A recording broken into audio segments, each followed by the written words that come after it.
Halo anak-anakku kelas 2, apa kabarnya nak? Semoga tetap dalam keadaan sehat ya. Jaga kesehatan, tetap semangat ya nak.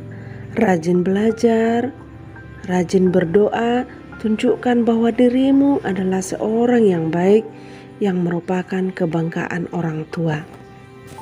Ya, sebelum belajar mari kita berdoa. Dalam nama Bapa dan Putra dan Roh Kudus. Amin. Bapa yang baik, bantulah kami untuk memahami segala aturan-Mu, sehingga kami mampu memperkuat iman dan selalu taat pada perintah-Mu.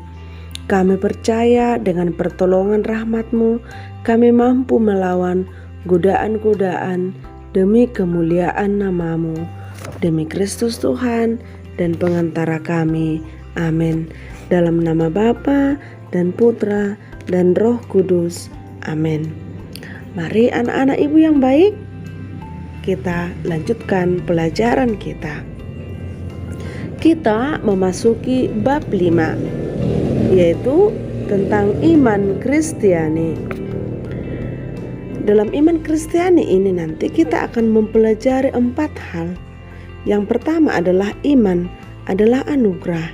Kedua, beriman berarti melaksanakan perintah Allah. Yang ketiga, beriman berarti berbuat demi Allah. Yang keempat, beriman berarti berjuang melawan godaan. Maka yang pertama adalah iman adalah anugerah. Anak-anakku yang baik kelas 2, iman adalah sikap percaya kepada Tuhan Allah. Maka beriman berarti percaya kepada Allah dan menyerahkan diri sepenuhnya kepada Allah. Maka bagaimana orang-orang yang beriman nak?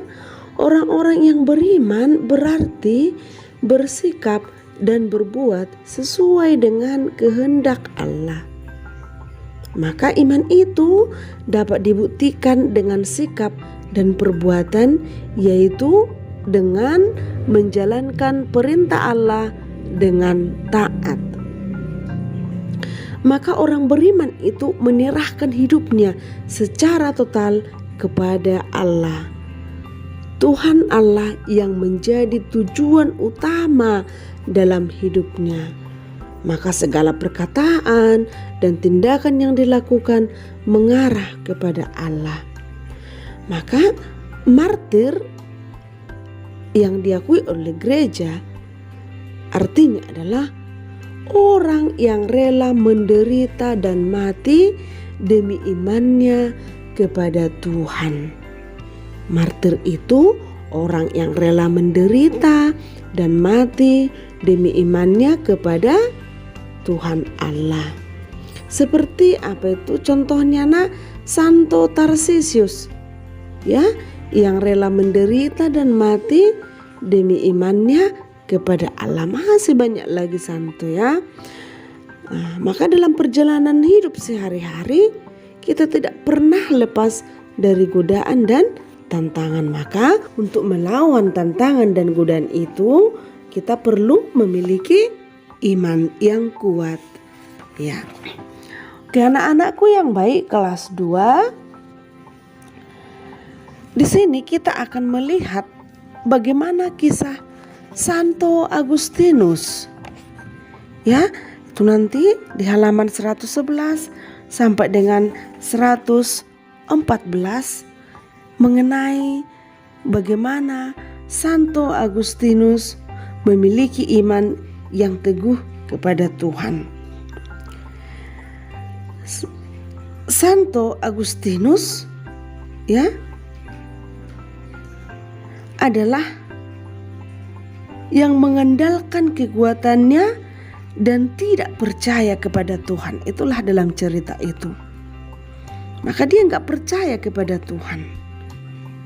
Berkat doa ibunya Santa Monica, dia pun menyadari ketidakberimanannya kepada Tuhan dan pada akhirnya dia bertobat dan kembali kepada Allah. Maka berkat doa-doa Santa Monica ibunya Agustinus, maka dia percaya kepada Tuhan. Kita mengikuti Tuhan dengan cara apa nak? Menjauhkan diri kita dari perbuatan dosa. Seperti apa nak perbuatan dosa yang kita jauhkan dari diri kita? 1. Mencuri. 2. Melawan orang tua. 3. Malas. Dan 4. Berbicara kasar atau menyakiti orang lain. Ya, malas berdoa, malas belajar. Itu contoh malas itu adalah termasuk perbuatan dosa.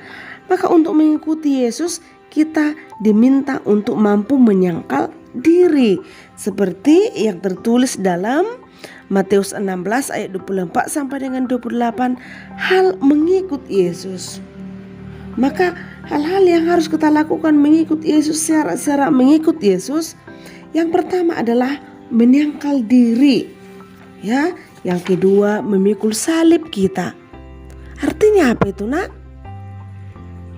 Meninggalkan atau menolak keinginan badaniah kita yang disebut dengan nafsu badaniah. Misalnya apa nak? Mementingkan diri sendiri, sombong, egois, tinggi hati. Ya, itulah contoh-contoh nafsu badaniah. Seperti yang disyaratkan oleh Yesus untuk mengikutinya. Maka anak-anakku kelas 2, lakukanlah hal yang baik, berimanlah dengan perbuatanmu, jauhilah dosa, dan ikutlah Yesus dengan menyangkal diri dan memikul salib. Sekian dan